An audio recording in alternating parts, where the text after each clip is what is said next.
Good afternoon, ladies and gentlemen. Shalom, I'm David Mencer, spokesman for the National Public Diplomacy Directorate in the Office of the Prime Minister. This Thursday, the 10th of April, it's day 552 of the October 7th war, more than 18 months since this country was attacked.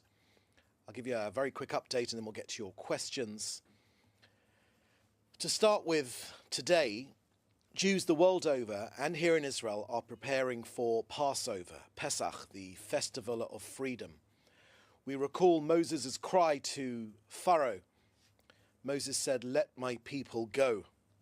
Today, that cry is not just an ancient piece of history, it's our urgent living plea for the 59 hostages still held by Hamas in Gaza for over a year and a half. Israeli men and women, alive and murdered, have been kept from their families. Behind every number is a name, behind every name is a face, and behind every face is a life stolen. Israel's mission is clear: to bring them all home. Israel's government is working day and night to make that happen. President Trump acknowledged this publicly and said he saw it firsthand. We will not stop until the last hostage is back. And let me be absolutely clear, Israel battles Hamas so that it will never again be able to take Israelis hostage. We will dismantle this terror machine and ensure that no one ever again believes that they can abduct Israelis and get away with it. This is our duty, our promise, and our fight for freedom, for justice, and for every single hostage still in darkness. Over the Pesach holiday, over the Passover holiday, our police and security services are in increased deployment and on heightened alert. The forces will take all necessary measures to ensure the safety of the public. Next to the stronger than ever alliance between Israel and the US, I can share with you that Israel has congratulated Governor Mike Huckabee on his confirmation as US ambassador to Israel. He's an outstanding friend of the Jewish state, and his confirmation further strengthens the unbreakable bond between our nations. The government has put out statements on all of the following subjects. But allow me to quickly summarize some of Israel's positions. On Iran, the US and Israel agree that Iran must not be able to acquire nuclear weapons, with a preferred deal being a full dismantling of its nuclear program under US supervision. In Gaza, Israel's operations continue to target Hamas infrastructure and terrorists, with the goal of eliminating Hamas and returning all of our hostages. On Turkey, Turkey wants to establish military bases in Syria. This endangers Israel, and we are opposing this for that reason. We're working against it, and this was discussed together with President Trump. I can share with you the latest statement which has come out of our office, that the Prime Minister has authorized a diplomatic security delegation led by the National Security Council Director Tzachi Hanegbi, and with the participation of senior representatives from the Defense Ministry and the security services. They met last night with a parallel Turkish delegation. Israel thanks Azerbaijan and their President Ilham Aliyev for hosting these important talks. I can share with you that each side has presented its interests in the region, and it has been agreed to continue the path of dialogue for the purpose of maintaining regional stability. On the issue of tariffs, President Trump has asked countries to reduce their trade deficits with the US to zero. Israel has said that it's not so difficult for us to do, and we will certainly do it. And lastly, to Israel's counter-terror operations in Judea and Samaria. This week, our security forces have conducted operations in Nablus, which have resulted in the apprehension of two important terrorists and the confiscation of weapons. Mohammed Bana, a senior member of the Lion's Den terrorist network was arrested by our special forces. Bana was armed with an M16 rifle and a spray grenade. His record is of shootings and of explosive attacks, and he had further attacks planned. The second terrorist, Khalil Hanbali, was apprehended by the IDF's elite Divan unit acting on intelligence. His record was shooting attacks as well and weapons supply for terrorists. These operations are to ensure civilian security, and they will continue. There will be no safe havens for terrorists in Judea and Samaria, and we will continue to operate with force to thwart terrorist activities across the entire region, and of course focusing on North Samaria, where there have been murderous attacks and where they've been launched. Okay, that's the end of our briefing here today. Please put your questions in the chat together with your news outlet, and we will take your questions now. Okay, Ari O'Sullivan from Khan News in Israel. You've just put in the chat there, fragmentation grenade. So perhaps you could put the rest of your question in. Hannah Julian from the Jewish Press.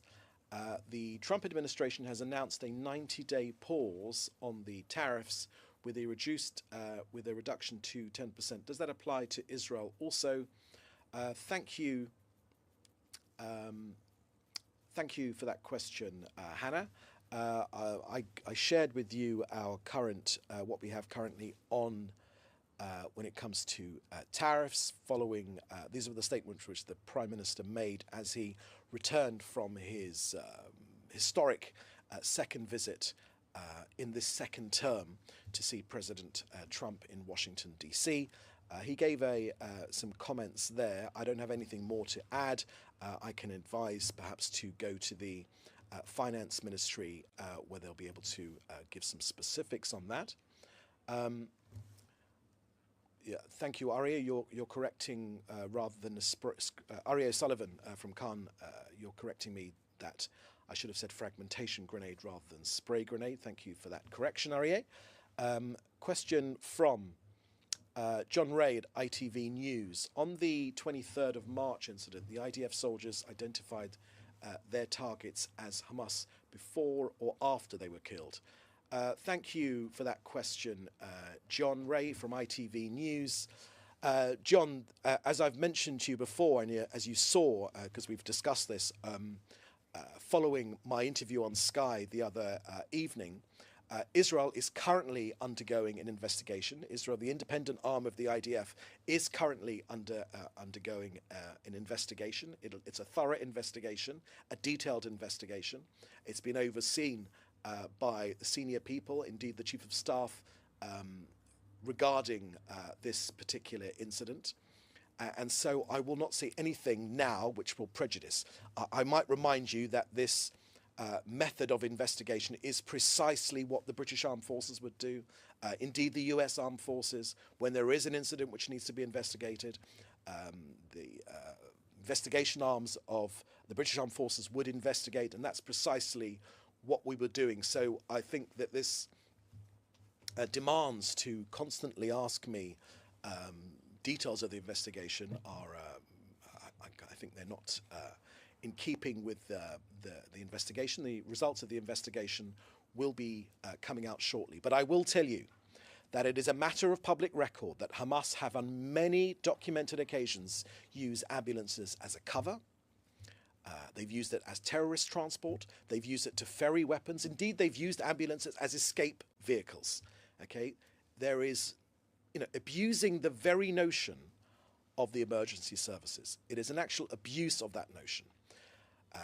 So that is the real essence of this issue. And this willingness to constantly believe Hamas first and foremost, first of all, but not Israel, I think is a very unfortunate hallmark of much of the media reporting on this issue.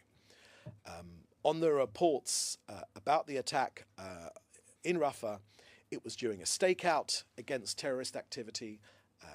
We've already shared with you the IDF soldiers opened fire from a distance at vehicles that were moving suspiciously in their direction. And now, among the dead were 6 Hamas terrorists. What were Hamas terrorists doing in ambulances? This incident has been reported in real time to the United Nations officials, and as I've mentioned to you, the IDF is conducting an investigation into the circumstances of the incidents that took place a couple of weeks ago. The Hamas terror organization systematically violates international law. They take over civilian facilities and infrastructure. They take over hospitals, they take over schools, they take over mosques, while cruelly exploiting and placing the civilian population in Gaza at risk by using them as human shields for its actions. Okay, question here from Melanie Lidman at AP, I believe. Melanie, forgive me if I got your news outlet wrong. Perhaps you could let me know, Melanie, your news outlet. Is there any additional information about what was discussed at the Turkey-Israel meeting in Azerbaijan? Was it connected to Syria? Thank you for that question, Melanie. I think in my statement, at the start of this brief, I gave you what we have at the moment to share with you on those Turkey-Israel discussions. I've given you, and you can see from the Prime Minister's comments, which he made just as he left Washington, D.C. There's some details there, which I've shared with you today. And also our office has just put out a statement regarding those talks, which have been, which we've thanked Azerbaijan and their president for brokering between very senior Israeli and Turkish officials. I haven't got any more to add on that particular issue. And I've got a final question here from Enes Kanali from the Anadolu Agency. During their, and your question is, during their talks in the Oval Office with Prime Minister Netanyahu, US President Trump praised Turkish President Recep Tayyip Erdogan's leadership and offered a mediation between the two countries. What is Israel's take about Trump's comment on Erdogan and Syria? Is Israel eager for President Trump's mediation between Turkey and Israel about Syria? Thank you, Enes. In the opening remarks, I spoke about this particular issue. So we really haven't got anything more to add. And I did share with you the latest, the very latest in the last few moments, actually, issues that we've shared with you regarding those talks which have recently taken place. And we haven't got anything more to share with you on that. Good. So I think that's our last question here today. May I take this opportunity of wishing our Jewish viewers a Chag Kasher v'Sameach, a happy Easter, to our Christian viewers, and also our best wishes from here in Israel. We'll have another briefing again. We'll see how that goes next week. Monday is, of course, Easter Monday. And in the meantime, you can contact us in the usual way for any requests that you may have. Please do stay safe. And in the meantime, we'll see you next time. Thank you. Bye-bye.